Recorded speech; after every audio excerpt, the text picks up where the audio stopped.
Hey everybody, I'm Michael, I'm alcoholic. How's everybody doing? Good? Chris? Hey, well, Man, kicking it. I was like, damn, the choir's going. yeah. Thank you. Let's pray.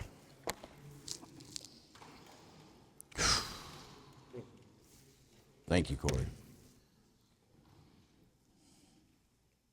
God, grant us the serenity to accept the things I cannot change, courage to change the things I can, and the wisdom to know the difference. Amen. All right, so by this time, who's not done their 4 steps? A couple people?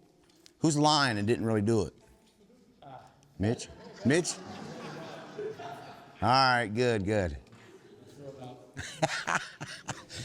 Now, I asked that because I know, because I sponsor some of you, and I ain't heard nothing about no 5th step, so.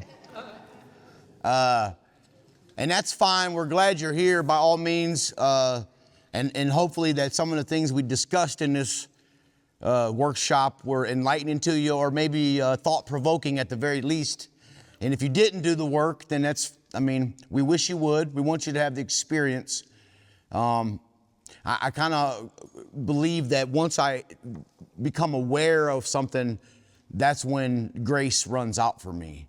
Meaning, God's grace will cover me, and God's grace is infinitely more than I could probably describe. But I know from my own experience that it seems like once I am aware of more, then I am more accountable. Then I'm accountable for what I know.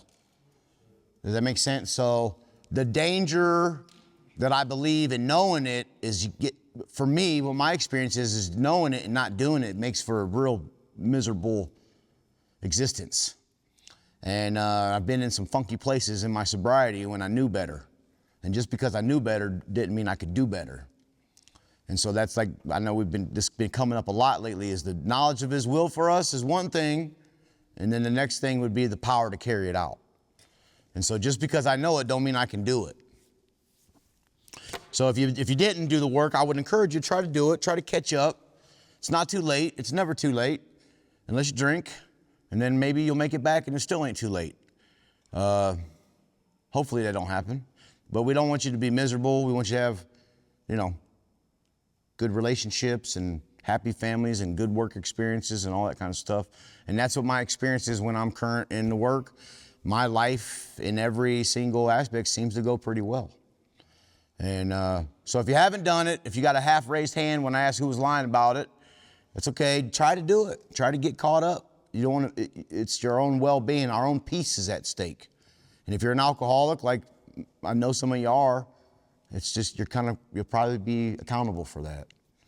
And, which is fine, which is totally fine. So the tradition 10 says,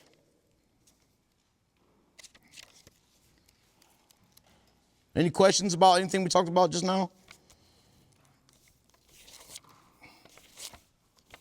Nothing? Okay, 10. No AA group or member should ever in such a way as to implicate AA, express any opinion on outside controversial issues, particularly those of politics, alcohol reform, or sectarian religion. The Alcoholics Anonymous groups oppose no one. Concerning such matters, they can express no views whatever. And so our aim, and we were kind of talking about this a little bit outside before the meeting tonight, there's lots of different outside issues, controversial issues, drugs, heroin, meth, crack, Donald Trump, Kamala Harris, and I could go on and on and on and on. There's lots and lots and lots of controversial issues. And the idea behind this tradition is all based in the first one. And the first tradition is that our common welfare comes first. And we ought to be thoughtful of our common welfare, because if there's no newcomers coming to AA for whatever reason, then the people who are sober won't have no one to help. And we need the newcomers. The newcomers are the lifeblood of AA. And so not only that, but if you come to Alcoholics Anonymous and you have a spiritual experience and you get excited about a spiritual experience. It's very exciting to wake up spiritually. Not one person in this room is perfect, nor will I ever expect you ever to be. And so we're human beings having spiritual experiences, or spiritual beings having human experiences, however you kind of want to look at that. And the first sign usually that someone finds God is they can't keep it to themselves, right? You find an infinite supply of love, an infinite supply of forgiveness, an infinite supply of hope and power and restoration. The first thing you want to do is say, oh my gosh, I got to go tell somebody about this, and which is quite natural to do. And so what happens a lot of times in maybe early sobriety, and probably long-term sobriety too, is there's a thing that our literature would call a do-gooder syndrome. And do-gooder syndrome means just because I have this overwhelming experience with this program and these steps, then I think everybody should do it. And just because I think because it works so well for me, we have traditions that would support that we have a primary purpose. And our primary purpose is to help other alcoholics, right? And so we were talking about that. We came up about heroin for whatever reason out there. I've had guys that were strictly heroin addicts. They do not develop a phenomenon of craving when they drink. And I don't know what that's like. But I know what God's like, and I know how powerful he is. And so the temptation inside of me is to try to go ahead and be helpful anyway. And the temptation is very selfish. And so I know, and we talked about that in the big book. It says, if you're not sure if you're an alcoholic yet, go try some controlled drinking. Go to the nearest bar room, try some controlled drinking, try it more than once and see what happens. That's what our literature tells us to do in regards to alcohol. I would not tell a heroin addict to go try some controlled heroin use. Go to the bando and try a couple needle bulbs or whatever it is. I don't know. Right? I'm not going to tell them that because they usually die. I'm not saying alcoholics don't die, because alcoholics do die. But heroin is a different beast. It's just a little bit different. And so I'm not able to tell them that. And so the selfishness in me is that because I had such a spiritual experience with the 12 steps in treating my alcoholism, that it will work for a heroin addict. And it may if they're in a different program where they can identify. But for me, the arrogance in me to believe that their heroin addiction and my alcoholism are the same is very selfish for me to believe that. I don't know what it's like to shit my pants from, you know what I mean? I hear about it. I've seen guys in rehab shit themselves because they're detoxing, right? I don't know what it's like. I was a drinker and a cocaine user. And so when I would go to rehab, I would be hot as hell all the time. I was fucking sweating. I couldn't sleep. And the air conditioner, I was the one who had to control because I hung off the damn air conditioner. There's 10 of us in the room. You got alcoholics, cocaine addicts, heroin people, meth people. We're all in the same room. And I got that thing on 60 full blast with sleeping with a sheet. And the poor guy next to me is a heroin user, and he's over there like, oh, I can't take it. And he would try to sneak and turn the damn air off. Almost caused a couple fights. It's different. It really is. The other thing is I have seen, especially in the last few years, 6 years, 8 years, something like that, the political divide that we have is as far as the East is from the West. It just is. The idea that some people can still be in the middle it's so bad. Politics have gotten so opposing to each other. It's insane. And so what I've learned for myself, I have my beliefs, and I've been sober long enough to have the courage of my convictions, and I believe what I believe, and I'm entitled, and I have the right to the beliefs that I have, and so are you. The problem, if I mix my politics with AA, then what happens is if somebody has a different belief than me, they're not going to ask me for help. They're just not going to do it. Maybe if they're really, really, really, really, really in trouble and they're just damn desperate and they might be able to set that aside for a second for some help, they might do it. But 9 times out of 10, somebody with a different political belief than me, especially if I'm very vocal about it, they're not going to ask me for help. And that's a damn shame, because here's what I do know. I know what the solution is. I know. And I know that the people that that sponsored me and the things I've been involved with in Alcoholics Anonymous and some of the guys who I've seen struggle and somehow are sober now, it's because the program is great, but I've been able to help them with that program. And I would hate, God forbid, that some guy or girl could not come to this workshop or ask me to help them because of a political difference. And that's exactly what would happen. And so we, individually, that's how it applies to me. So maybe 6 years ago, now I know that when I start posting a bunch of political stuff on Facebook, that means I'm not looking at myself. What that actually means is that I do not want to take a look at me. I don't want to do what we're going to talk about tonight, constantly do an inventory of my own self. And instead of me doing what I'm supposed to do, I'm going to be diverted to do something else and get my mind elsewhere. And I do that on Facebook, and social media is fast. I could post it and that thing will be, everybody in the world will see it in 2 seconds, right? I'm not saying you shouldn't or you should. You're allowed to have the courage of your convictions, 100%. You should be able to stand up for what you believe in. We live in America, and it's Alcoholics Anonymous, the most freeing places there really is in the world. I just believe, in my opinion, what my experience, I don't even want to say my opinion, my experience is that when I do too much of that, what I do is I push people away. And I do not want to push people away. And so the traditions are for our groups. If you would say the traditions are to back up our first tradition, which is our common welfare was to come first, and I individually get to endorsing controversial issues, then I've taken that tradition and I've said it don't apply to me personally. It only applies to me when I'm at the meeting. And that's so untrue.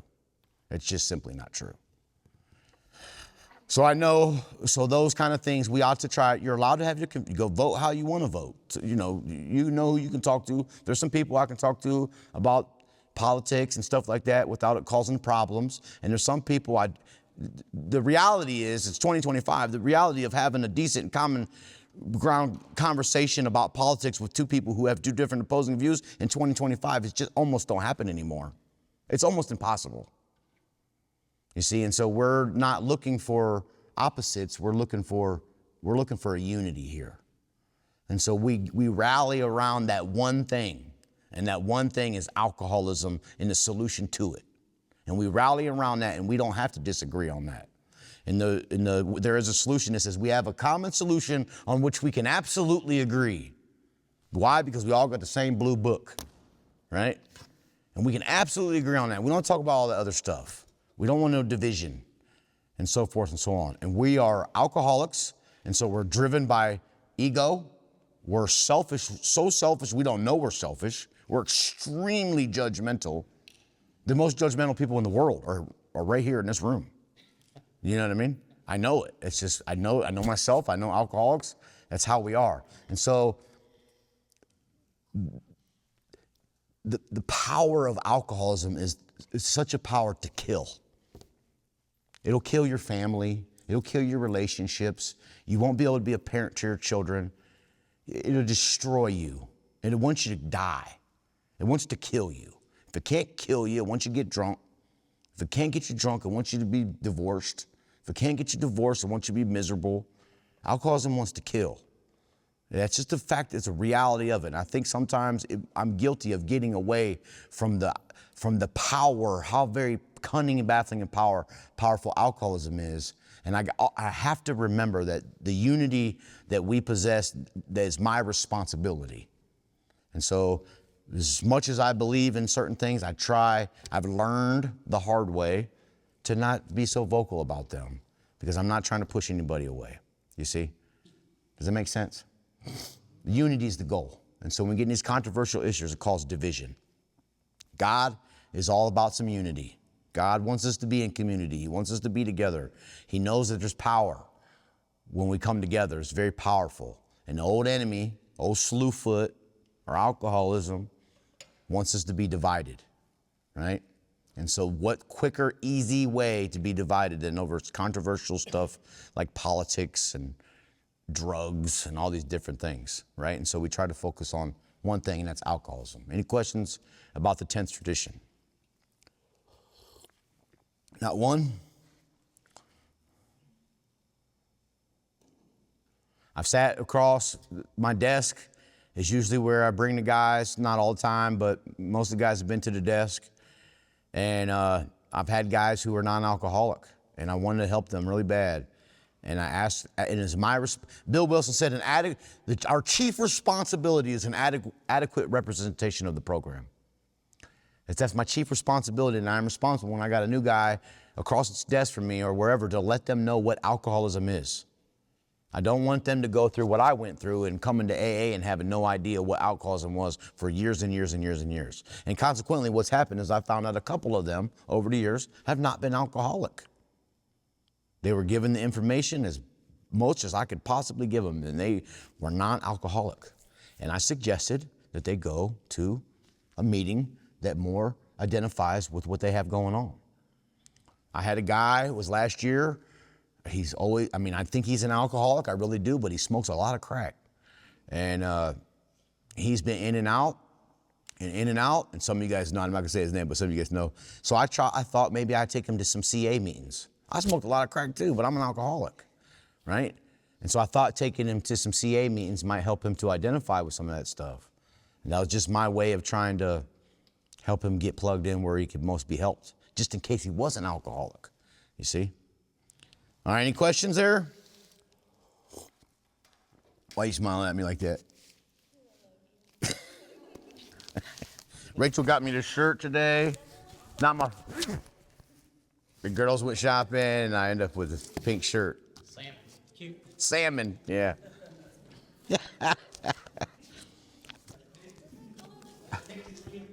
Tangerine, I like that, Johnny.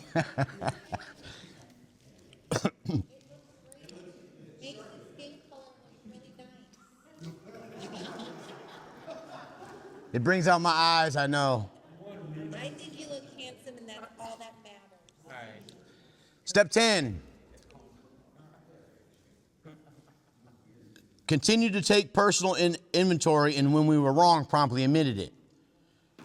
I believe, in my experience, step 10 and 11, a lot of times they are misunderstood. And I understand why they're misunderstood, because there's some step 10 type of stuff in step 11. It's gonna say, when I retire at night, I'm supposed to do this little inventory. Upon awakening, I'm supposed to do there's some things that very closely resemble a 10th step. The big difference, I believe, is although the 11th step has suggestions about what to do throughout the day when we're facing decision and so forth and so on, which is very applicable on a 24-hour period, the 11th step, the 10th step is more of an all the time type of a step. It's not in the morning time. And so if I could separate the two for the sake of the workshop, I would say that step 10 is not in the morning time. When I think of this saying, I think of Tim Sims, because he loved that for some reason. Step 10 is not in the morning time or the night time. It's all the damn time. All the time. It's a constant way of life. Step 10, when I am practicing and I'm thoughtful and I'm aware of a 10th step and I practice it regularly, boy, my life is better. Boy, my life is better. Now, there's a lot of obstacles that are going to get in the way of that 10th step, but let me open it up in the big book here. Let's read it in the book, because it's not a long read, so I think we can get through it.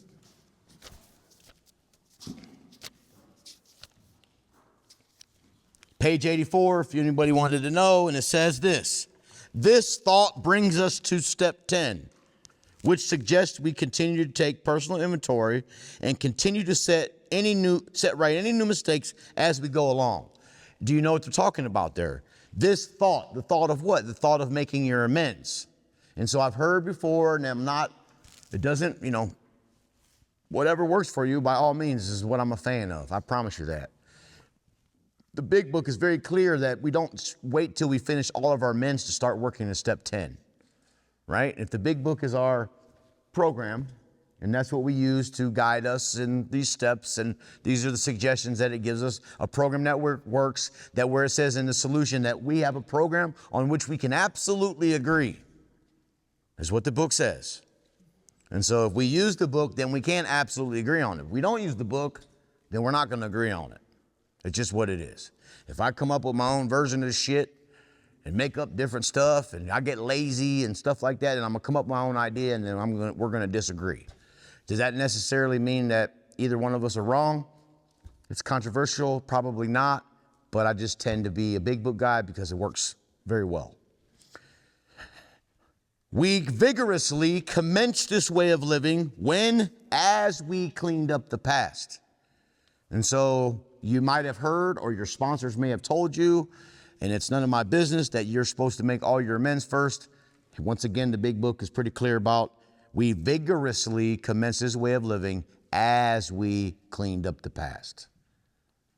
Okay? Not after. It doesn't say after you cleaned up the past. It says while we're doing it, okay? Our next function is to grow in understanding and effectiveness. Now, we're going to come back to that because that sentence is extremely powerful. This is not an overnight matter. It should continue for a lifetime. Now, here's where we get to the actions of step 10. Continue to watch for selfishness, dishonesty, resentment, and fear.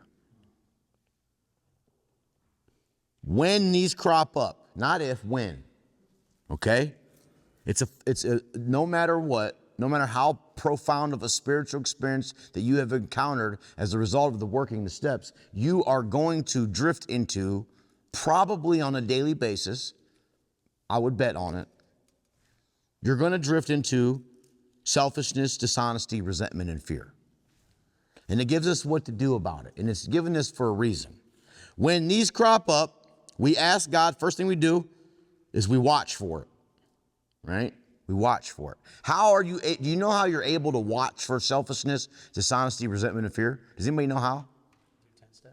Do 10 steps, that's good, Steve, but you know how? So if you're an alcoholic and you're running through life based on self-will, you're managing everything, you're figuring it all out, you've been driven by this your whole life, then you come to Alcoholics Anonymous and you start working steps, and all of a sudden in the 10th step it says, continue to watch for these incredible things that we were oblivious to for our whole life. How are you able to watch for it? Dylan?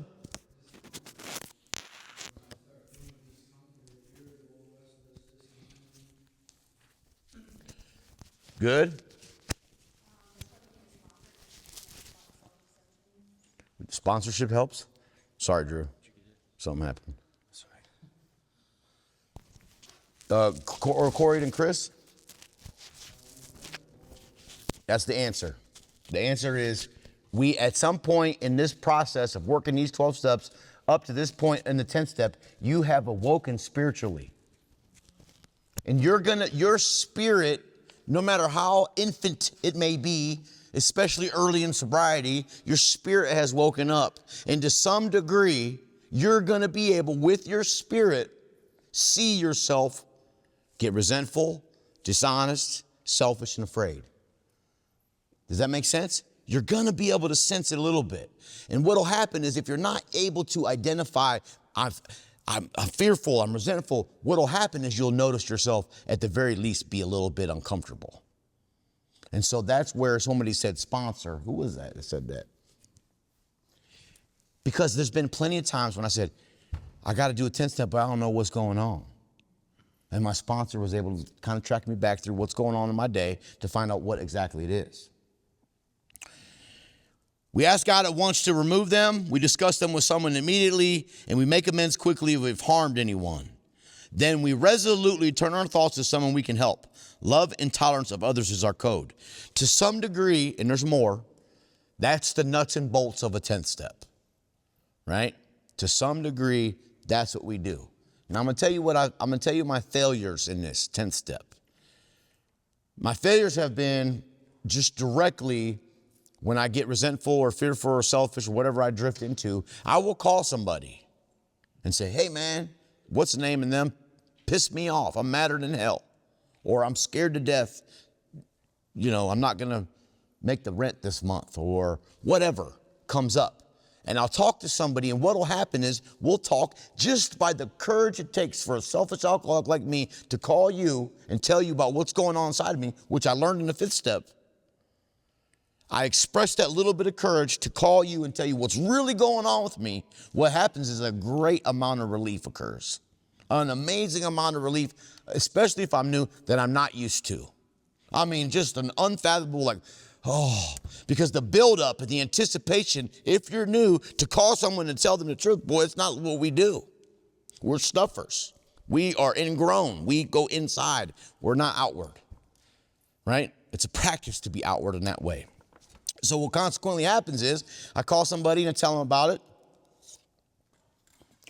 If I didn't do anything to owe an amends, and I don't owe an amends, and then my suggestion is I turn my thoughts to someone I can help. And we're going to talk about this a little bit more. And what I forgot to do, anybody know what I forgot to do? Ask God to remove it. You see? Now,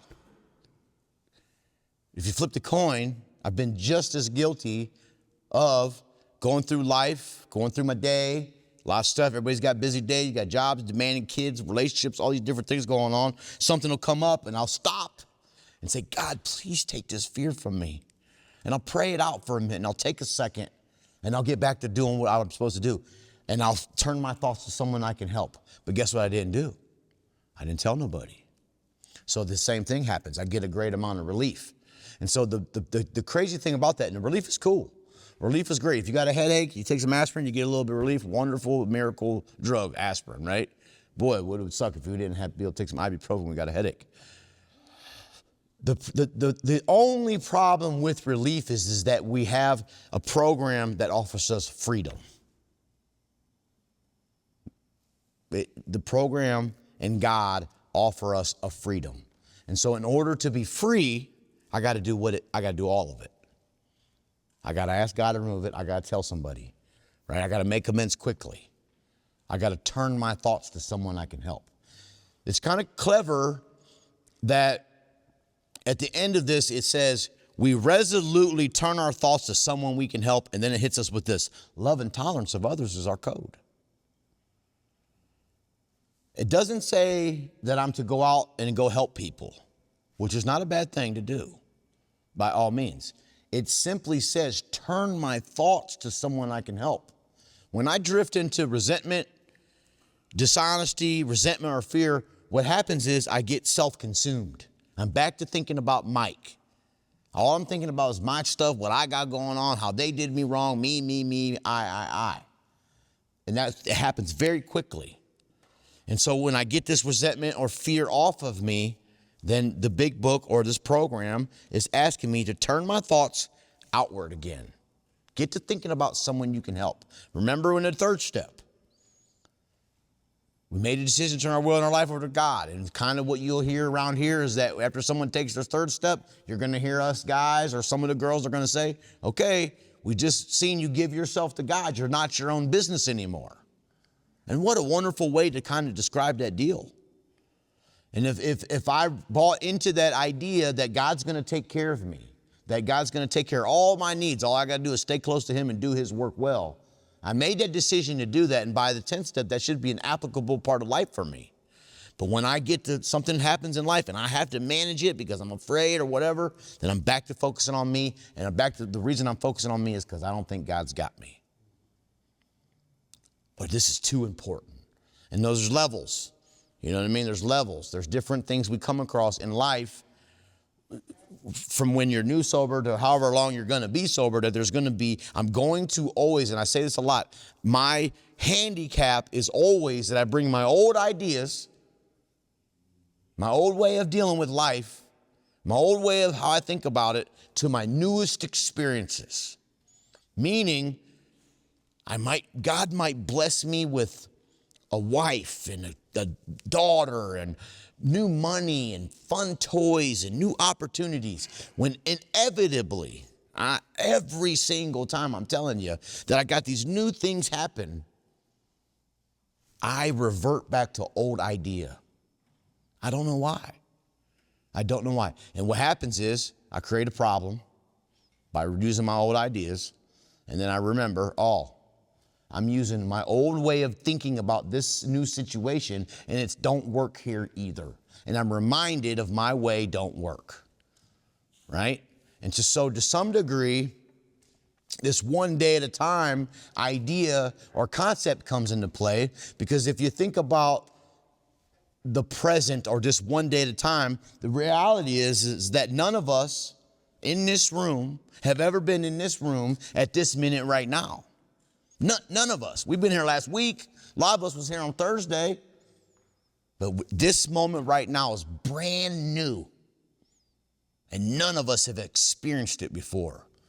And so what I do, is I take my old experiences with being in this room on Thursday and being in this room on last Sunday, and I bring them old ideas to a brand new experience. And it ruins it, messes it up. And so whatever I thought about being in a relationship, or what I think about how this workshop's going to go tonight, and what I think about how I'm supposed to say and all these different things, I'm actually in the way of having a spiritual experience with God and experiencing something I've never had experienced before, right? And that's it's a heavy duty talk by all means, but in your regular life, if you go to work tomorrow morning, somebody's going to be like, oh, I got to do whatever, but you never did it before on that day. You never did it before. And so when I get cranky or cantankerous about whatever I got going on, then usually what is happening is I'm bringing my old thinking, my old managing ability to my new experience, and I'm ruining it. Instead of having a brand new experience with that, a brand new experience with my friendships, a brand new experience with my relationships, you see? And what keeps us from that a lot of times is fear. A lot of times it's fear. Fear is going to be, what 12 and 12 would say, the chief activator of all my character defects. The chief activator. The number one activator is going to be fear for me when it comes to that stuff.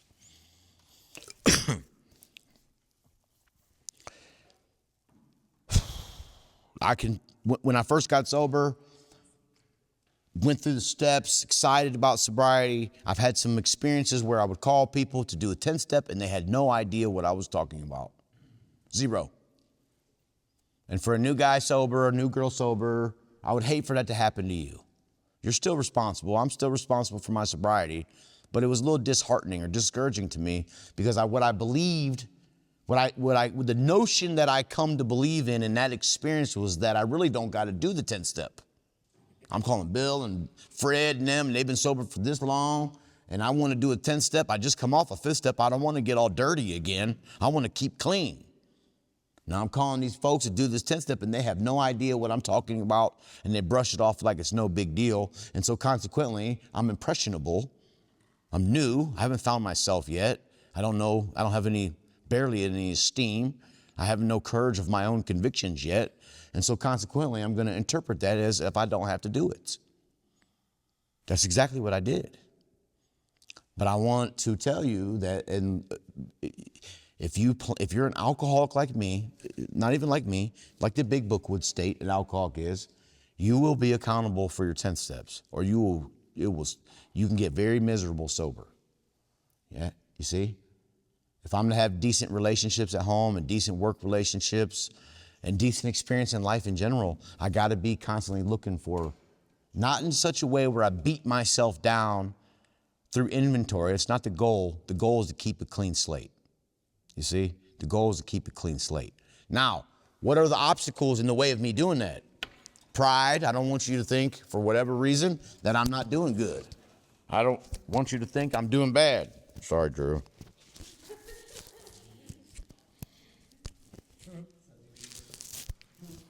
I got it.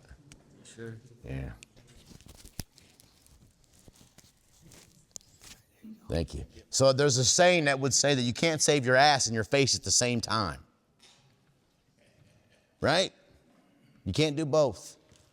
Maybe you can, I don't know, but if you think in terms, if I can't save my ass and my face at the same time, it means I'm going to have to be honest about what's going on with me. And what I found out through experience is that people in Alcoholics Anonymous who are working a program diligently and effectively, they're working a decent program, we do not know what it's like for shit to be good all the time. I can't be walking around on spiritual bliss every single day, all by myself, no fears coming up, never got mad at nobody, everything's great at home all the time, tires are 32 PSI every day. No matter if it's hot or cold, everything just perfect. I'm an alcoholic, and I don't understand that. You see? So when you call me and you say, 32 PSI, man, things are just great. Cool, you're having a good day. Then you call me next week and say, everything is great again. I'm like, damn, he's on a spree. Then you call me next week and everything's good, still 32 PSI. You lost me. You lost me completely. I don't understand. You lose me in that. But you call me and say, this mother sucker that did this, or I have got mad about that, or I'm afraid of this, or I think she's stupid. You got me. Because I'm an alcoholic. You got me. And in that honesty, there's a fellowship. There's a community. There's a unity in that.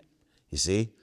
And so what sometimes I've been guilty of is I don't want to tell you that, and if you have sponsors, I'll tell you a trick in the sponsorship thing. I first got sober, I had a sponsor for a few months, and then I got a big book sponsor, which I'm very grateful for. I'll never not be grateful for that sponsor. And I had that sponsor for 8 years. And in that 8 years, we had a relationship that was just, it was just amazing. It's just amazing. I could tell the guy anything, and something happened. I had to get a new sponsor, a couple new sponsors after that, which made that was tricky.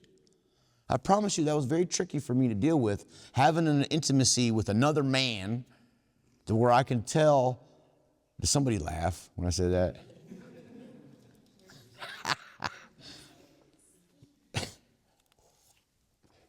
It's counterintuitive. And so to be able to establish an intimacy with another human being, another man or sponsor, where you can call and tell them everything, is what a wonderful thing. And if you got to redo that with somebody, it makes it tricky. It's kind of tough. You see, then you got to learn if you can trust them again, and so forth and so on, and it gets in the way. And so what I would encourage you, that in my experience, it was a matter of principle. Principle over personality. And you know whose personality I had to put the principle over? It wasn't yours, it was mine. My own personality. You see, and that became where I have to do it because I'm an alcoholic. It doesn't matter to me what they think of me.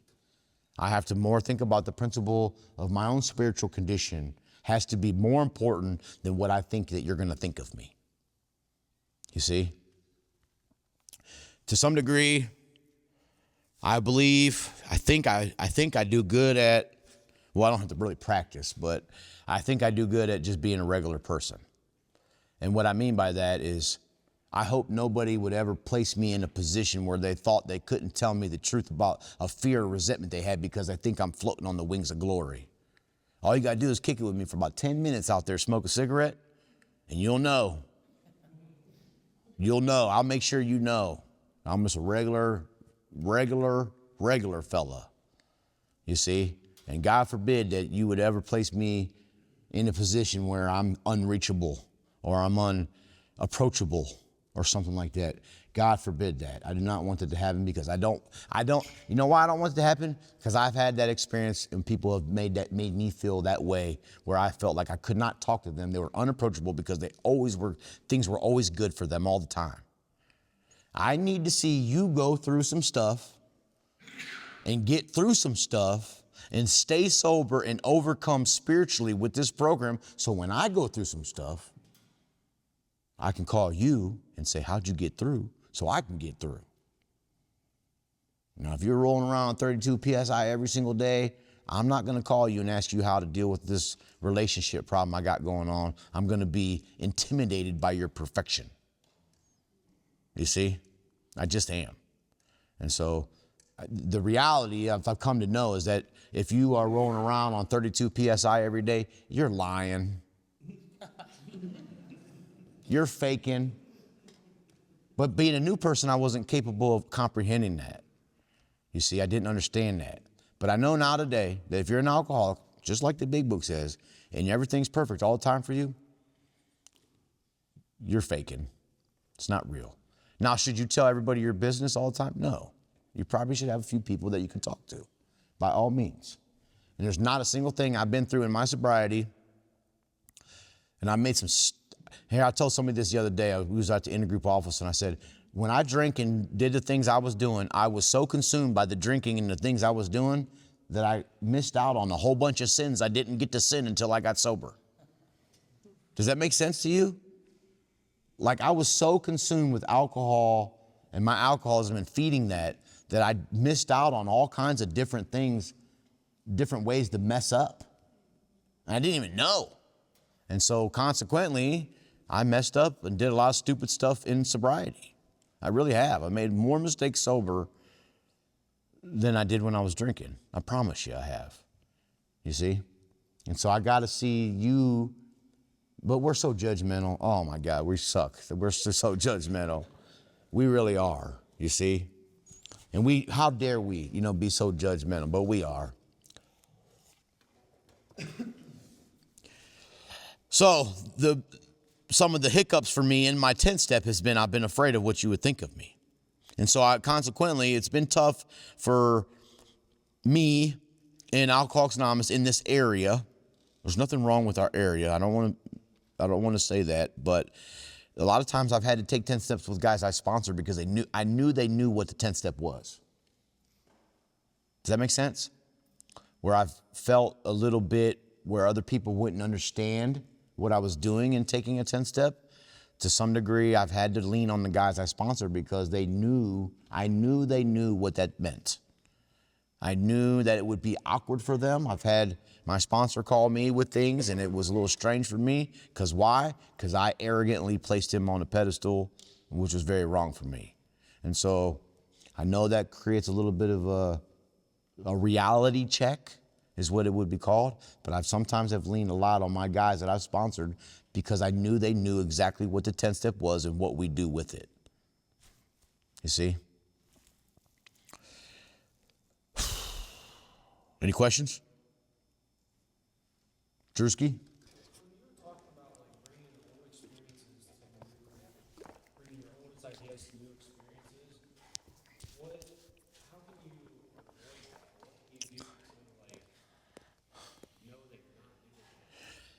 The best I come up with, Drew, that's a great question, is if I stay current.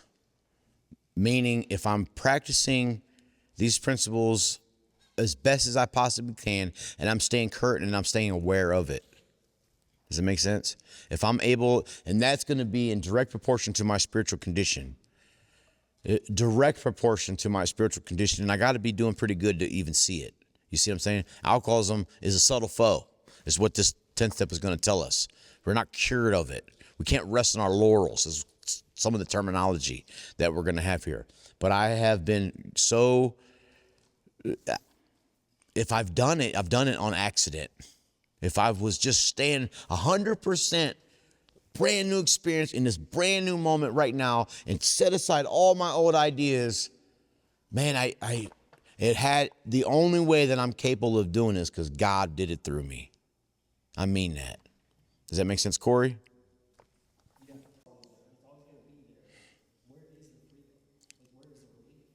So that's a fabulous question. We're alcoholics. An untreated alcoholic would resemble a narcissist. You guys understand that? An alcoholic untreated, sober or not, an alcoholic, we are so selfish that our tendencies would resemble narcissism. Okay? And so if you don't know what that means, I can explain it to you. But what I'm trying to say is we're extremely selfish, right? And so the idea of me focusing on myself all day long, being damn near narcissist, is insane, right? And so the way that my sponsor would say is that we look, we don't stare. We look, but we don't stare. Everybody knows it's rude to stare. You see somebody that look funny, you look at them, you look away, you're like, oh, they look funny, and you look away, right? That's just what come to my mind. But if you was to just keep looking at them like, oh, they look so weird, you know what I mean? That's rude, right? And I don't mean it to be a joke. It is what it is. So we look, but we don't ruthlessly focus on ourselves in such a way where we're staring at ourselves all day long, right? That's why that statement at the end, we resolutely turn our thoughts to someone we can help. We get back outward again. We look, we watch for it, we're aware of it because we've entered the world of the spirit, is what the big book would say. And so I'm awake, I'm spiritually awake, I've worked these steps, I've had experiences in every single step leading up to this. I'm able to know what it's like to be happy, joyous, and free. You walk away from a 5th step, you take your 6th step, you pray a 7th step. Boy, you're floating. You're floating. You're spiritually, you're woken up. It's like, wow. And the freedom and the feeling that you have, and that is overwhelmingly just amazing. And so when you start to get fearful, resentful, dishonest, or any of that, you know it. You feel it. You see it. You see? And so I'm to look at that and get it off me. Look at it and get it off me. Now, we all have jobs. You have things, responsibilities you have in your life. Should every time you get into one of those that you leave your job site and go make a 10-step call? I don't think that's appropriate. But if you have the freedom to do it, then by all means do it. But if you have to wait till a break or something like that, then do it. And alcoholism is so cunning and baffling and powerful. If your break ain't until 11 and you cop the resentment at 10:15, your alcoholism by 11 o'clock is going to tell you it's not that bad. By 11 o'clock, your alcohol is going to be like, you don't really got to do a 10-step. And so I'm encouraging you to really do it. That there's no, I had guys call me and say, I got a little bit of a resentment. And I said, where'd you get the measuring stick for it? Right? Where's the measuring stick for where they're bad or there are more ones worse than another? Right? The big book would say resentment is the number one offender. It don't say little ones and big ones. It says resentments. So to some degree, you'd have to draw the common sense conclusion that they're all equally dangerous. Right? If any are more worrisome, it'd be the little ones. Right? We don't trip over mountains, we trip over molehills. Right? So they're all equally dangerous. 100%. Fear. Fear is going to activate my character defects. Fear is going to cause me to try to manage my life again. Chris, you had your hand up? Because sometimes we don't see it, but they do. I 100% agree. If you're a home group member here at the Primary Purpose Group, and you come in and you got a resentment, people are going to know. Does that make sense? I think everybody who's a member here, maybe you just come here, we've all already experienced that. How you doing, Mike? Doing good. You lying. Right? How many times has that happened? I think if you walk up and you say that, you're done. Yeah. There's too many of us. Yeah. You're gonna get swarmed. How many times have you heard somebody say, oh, I'm doing good, everything's good, have a good day, and then somebody will say, you're lying, man, what's really going on? Right? How many times that happens here? And so, Chris, you're absolutely correct. Yeah, absolutely. It happens.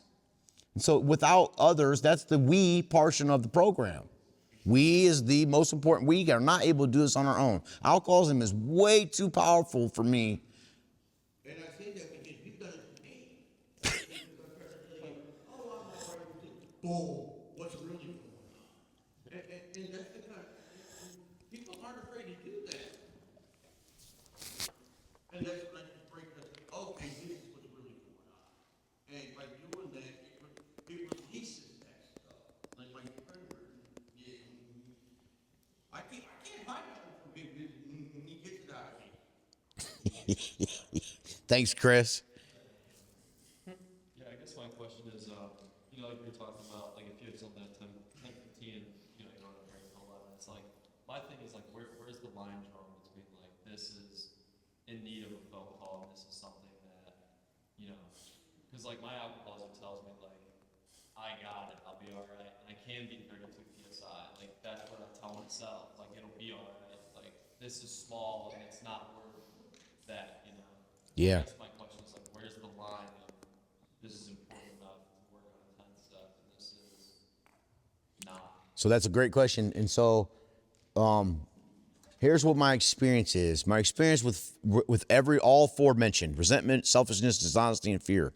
If I permit any one of those, if I permit them, Big Book would say resentment, be harboring any of those, keeping it to myself, harboring it, allowing it me to be resentful. But if I just change that to permit, if I permit myself to be any of those things, the problem with a fear or resentment, all four of those, here's what happens.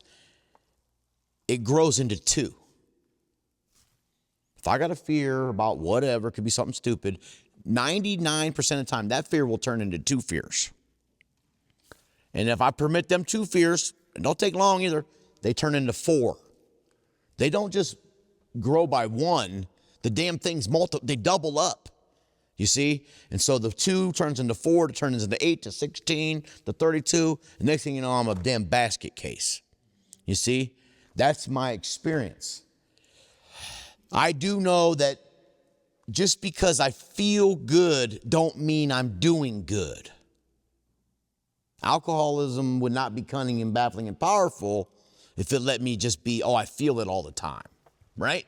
Just because I feel good does not necessarily mean that I am good. Especially being self-driven, self-willed, self-concentrated. If I start behaving in that way, and I'll get a little bit of a damn joy out of managing my life. And I'll feel good about it. Oh, I did it. I'm going to pat myself on the back and all these different things. That does not mean I'm doing good just because I feel good. And so it kind of goes back to the statement of, if you take a thimble to the ocean, you'll get a thimble worth of water. How much God do you want? And when I say that, we just hear it to some degree. We just think it. But the reality is, if any of us in here had an opportunity to have more God, why wouldn't we take advantage of that opportunity? If this God who loves us and who's all for me and forgives me and wants me to have a life that's more abundant and full and helpful, why wouldn't I want more of that? The only reason I wouldn't want more of that is because myself is in the way. That's the only reason. That's the only reason. So, I mean, what a great question. Because we're all guilty of that. You know what I mean? We all are guilty of it's not that big a deal, you see. But my experience with those ones that don't seem like a big deal, either alcoholism has talked me into thinking it's not a big deal, or I'm prideful and I don't want to be honest. I'm a little bit cowardice and I don't want to be honest about what's really going on. But I don't think they just go away. I don't believe, in my experience, that those things if you look in the Big Book, it said, what could we do about them? Just like alcohol, we couldn't wish them or will them away, right? I don't have the lack of power. I can't wish or will these things away on my own strength. I got to have God's help. And God gives me I really believe the Big Book to be a very spiritual book, and it's written very spiritually, and it gives me a solution to that. And so I suppose the question that you might want to ask yourself is, how free do you want to be? And if you are a guy or a girl that kind of has, things kind of seem to be floating along pretty good for you on a regular basis, which is what I would call a major, major, major blessing. My guess is that those folks in this room, excuse me, that have that experience where things seem to be pretty good, what actually that means to me is that you have been called to do more. What that means to me is if your life is on that kind of a track where things seem to be, you're actually more accountable to be more helpful to more people. And we're gonna ruin our, excuse me, our opportunity to be helpful if I don't get free of all that stuff. Now, real quick, Nikki, I'm gonna get back to you 1 second. It says in here, when I say we're gonna get back to it, our next function is to what? Grow in understanding and effectiveness. Understanding of what? Understanding my own alcoholism, understanding my selfishness, my dishonesty, my resentment, my fear. And for what? So I could be more effective. Be more effective at what? Be more effective at helping you. Does that make sense? My next function is to grow in understanding and effectiveness. If I'm not taking these 10 steps seriously, I'm not going to understand, I'm not going to grow, I'm not going to level up spiritually to understand how tricky alcoholism is trying to get me. I'm going to miss out on it. What happens is, as I'm going through life and I'm taking the 10 steps regularly, I'm doing my very best, what's going to happen is I'm going to get a little bit more educated about me and how my alcoholism is whooping on me. And so when you call me, I can refer back to some experience I had because I was doing this, and I'm able to help you. And if I don't do that, if I miss out on that opportunity, it's going to diminish or dim my effectiveness in being able to help other people. And there's no other for us alcoholics. I mean, I bought some new cool stuff and went on boat rides in the damn in paradise. But there's not a greater joy than watching the lights come on in some sick alcoholic's life. I mean that. And I caught some big old fish, and I love fishing, and I've been up in some trees hunting and some cool things that I love to do. But I don't think there's nothing that compares to watching the lights come on for another alcoholic, whether they're new or not. To being helpful is the greatest gift and joy that we have, and we are accountable for it. And how I'm accountable for it is to stay clear of these things and to learn about how it's getting me so that I can help you. Nikki?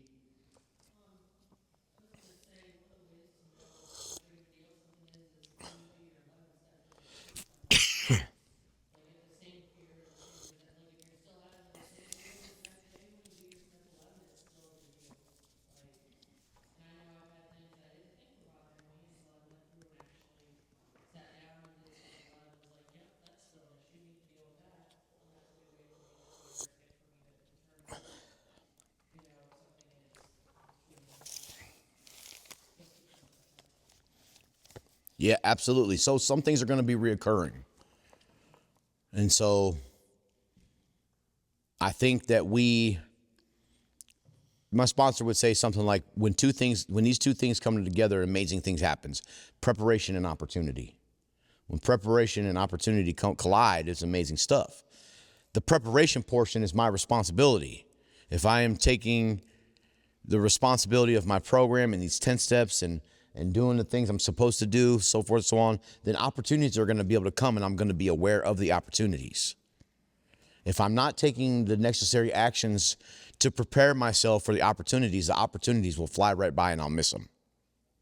And the crazy thing about that is God knows what I want more than I ever could dream or imagine. In my experience, in my sobriety, the things I thought would bring me the most happiness they don't compare to what God has in store for me. And I mean that. And I mean that with every fiber of my being. The creator of the you and me and of all the universe knows me more than I know myself. There's a Bible verse that says, delight yourself in the Lord, and he'll give you the desires of your heart. I believe that to be true. I really, really do.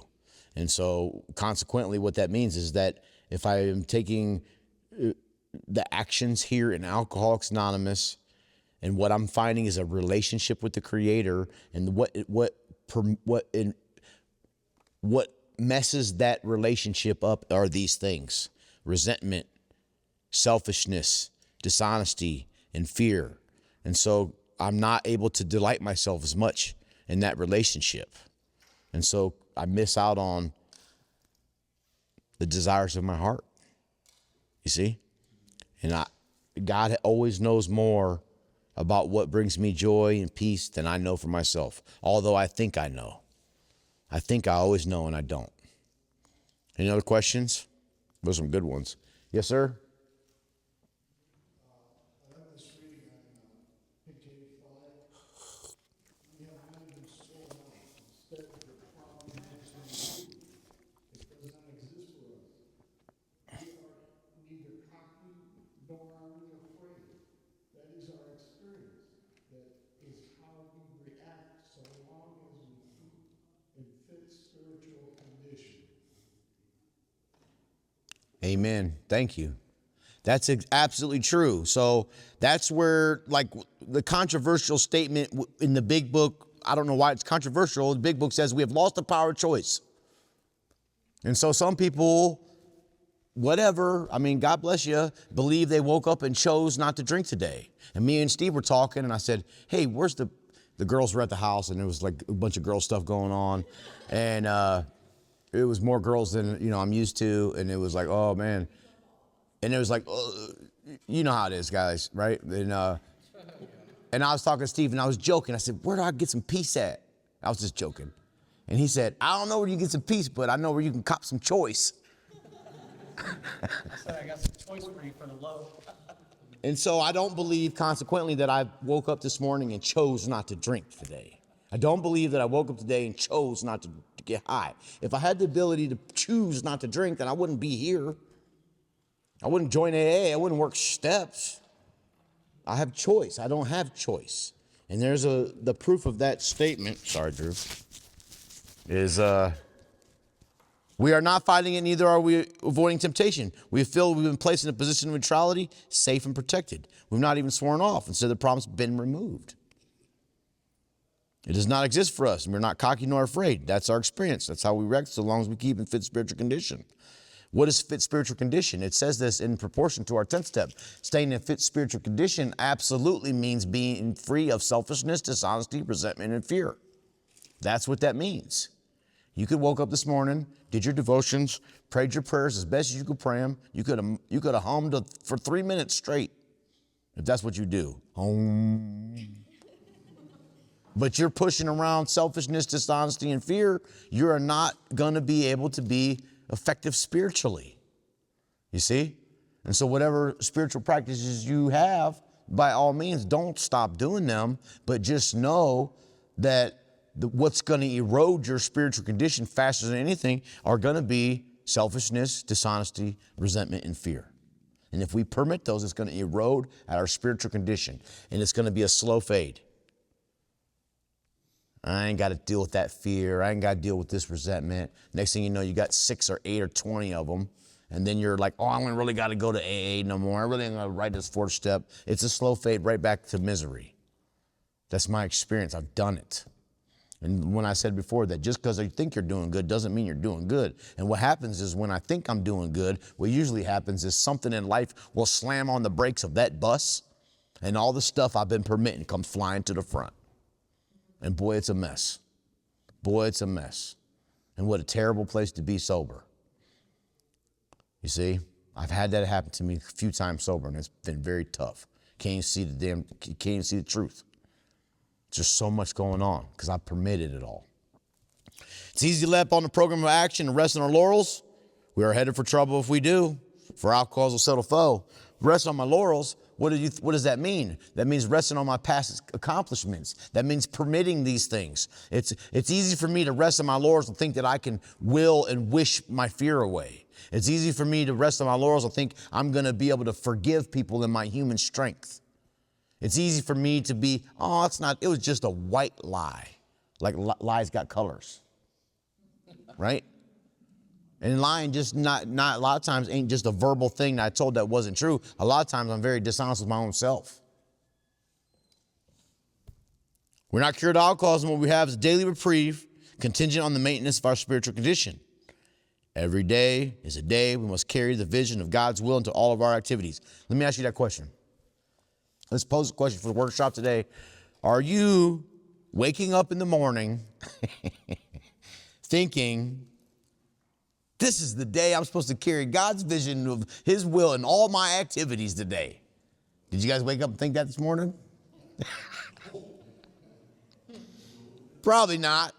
Maybe some of you did better than others, and some of you did really well, by all means. But what if we did? What if every morning when we woke up and we prayed our prayers and we did our devotions and we got on our knees and said, God, whatever we do, then we come here and we say, man, you know what? I'm reminded that every day is a day that I must carry the vision of God's will in all my activities. You think that'll be life-changing. Life-changing. How can I best serve thee? Thy will, not mine, be done. These are thoughts which must go with us constantly. We can exercise our willpower along this line all we wish. It's the proper use of the will. And so what's the proper use of the will? The proper use of the will is to pursue the Creator. The proper use of the will is to pursue God. The proper use of the will is we know by this time in our sobriety that what's opposite of me pursuing God is permitting selfishness, dishonesty, resentment, and fear. For us alcoholics, it's just like that. It's not a hell of a great other thing. It's very simple. But alcoholism wants me to think it's all a bunch of other stuff. You see? I can exercise my willpower along this line all I wish. Thy will, not mine, be done. Right? I'm telling you, what's going to erode my spiritual condition more than anything is those four things. A couple more readings. And this is from the 12 and 12. I'm going to read this whole paragraph. I think it's very, very pertinent. When a drunk has a terrific hangover because he drank heavily yesterday, he cannot live well today. Right? Everybody's in here has had a hangover. You wake up, oh, it's terrible. Messes up your whole day. But there is another kind of hangover which we all experience whether we are drinking or not. That is the emotional hangover. The direct result of yesterday's and sometimes today's excesses of negative emotion, anger, fear, jealousy, and the like. If we would live serenely today and tomorrow, we certainly need to eliminate these hangovers. So if you're good at 11 step and you're getting free every night before bed, if you're good on your 10 step, you're going to wake up and your morning tomorrow will be in direct proportion to how you end your evening today. This doesn't mean we need to wander morbidly around in the past. It requires an admission and correction of errors now. Our inventory enables us to settle with the past. When this is done, we are really able to leave it behind us. When our inventory is carefully taken and we have made peace with ourselves, the conviction follows that tomorrow's challenges can be met as they come. Any questions?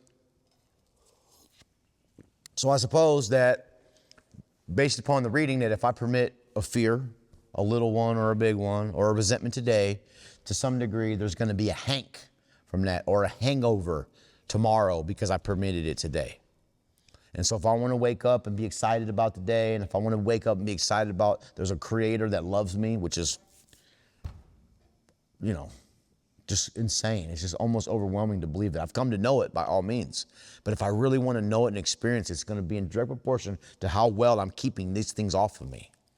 And I know for sure that I got the power to keep them off of me, so I do what this book is telling me to do. Watch for them. Ask God to take them away. Tell somebody quickly. If I'd hurt somebody, I got to make amends quickly. It's easier to make amends quickly than it is because you get to thinking about it for a couple of days and it snowballs in your head. Just turns into crazy, right? And then I turn my thoughts to someone I can help. If I do that, my today will be better. Any questions? Here's a tough one. It is a spiritual axiom. You guys know what that means?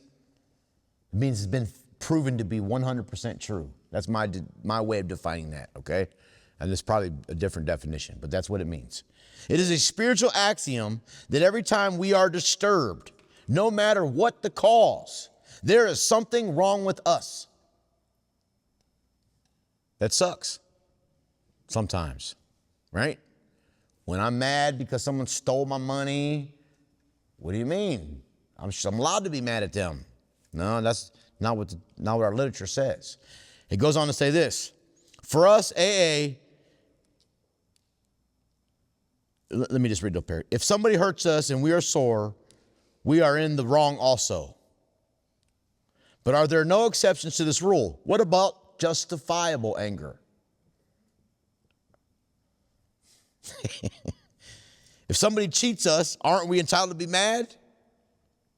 Can't we be properly angry with self-righteous folks? For us of AA, Alcoholics Anonymous, these are dangerous exceptions. Here's what they found. We found that justified anger ought to be left to those better qualified to handle it.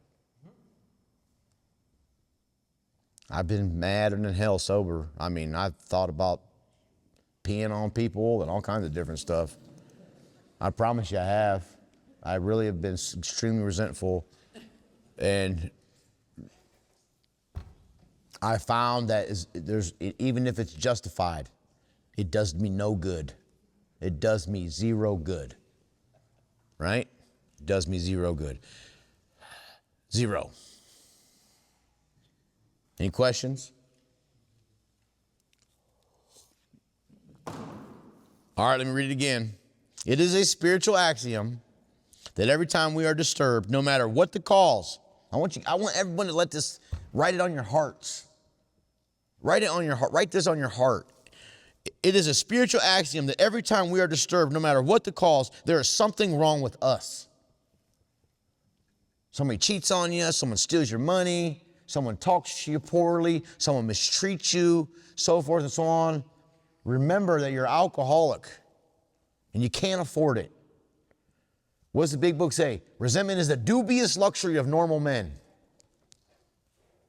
Not for us. And so I've had some things happen in my sobriety where I've been justifiably angry, or so I thought. And always, always, always the solution was forgiveness. The solution to what? My spiritual condition. The solution to what? My peace. The solution to my effectiveness in helping other people. Me moving on with life. Accepting life on life's terms. Has everything to do when somebody does me wrong on purpose, or I happen to luckily be the one in the right, which happens very rarely. But every once in a while I'll be right. And just because I'm right, don't give me the freedom to be angry. It's not for us. Justified anger ought to be left to those better qualified to handle it. We're too selfish. We're too judgmental. It's not for us. And so what do I got to do? I got to forgive. Can I forgive in my own strength? I found that I'm not capable of forgiving people in my human strength. I believe that forgiveness is a spiritual thing. And the arrogance of me, my arrogance believes that I can practice spiritual principles in my human strength. And the more that I remember that I'm not capable of doing that, the better off that I am. I am not, although I think I am, every day. I think I'm going to be able to handle spiritual principles in human strength. It's just not, it don't work. It does not work. Chris?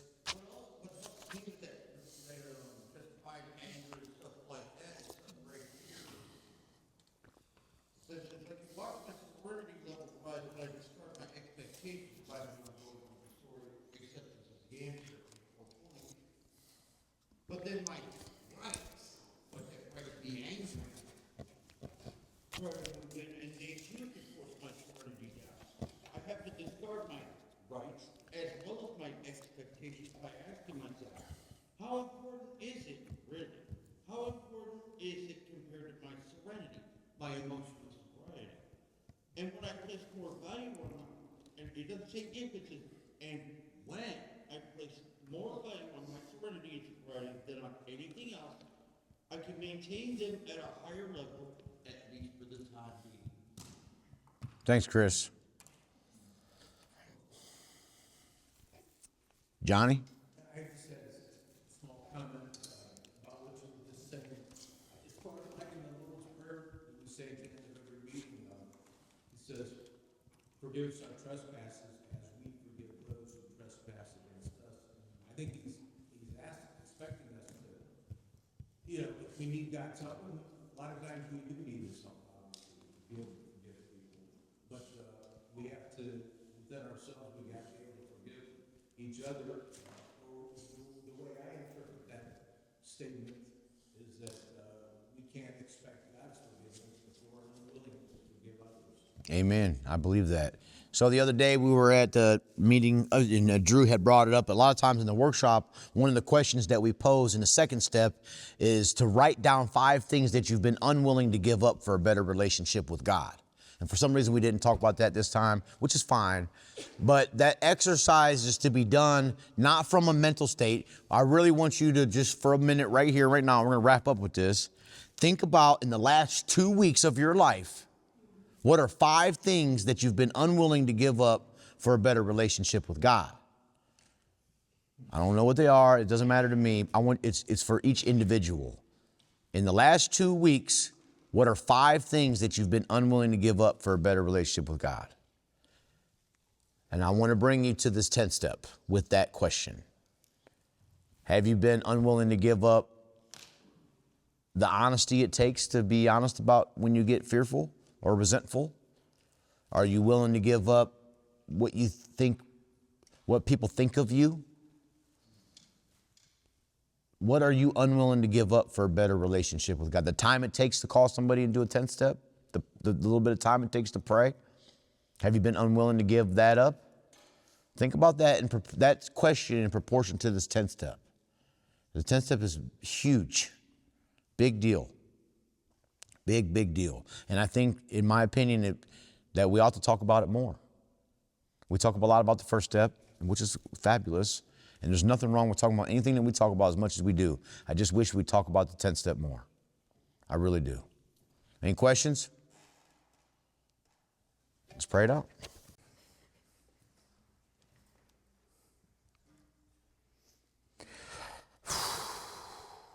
Our Father, who art in heaven, hallowed be thy name. Thy kingdom come, thy will be done, on earth as it is in heaven. Give us this day our daily bread, and forgive us our trespasses, as we forgive those who trespass against us. And lead us not to temptation, but deliver us from evil. For thine is the kingdom, power, and the glory forever. Amen.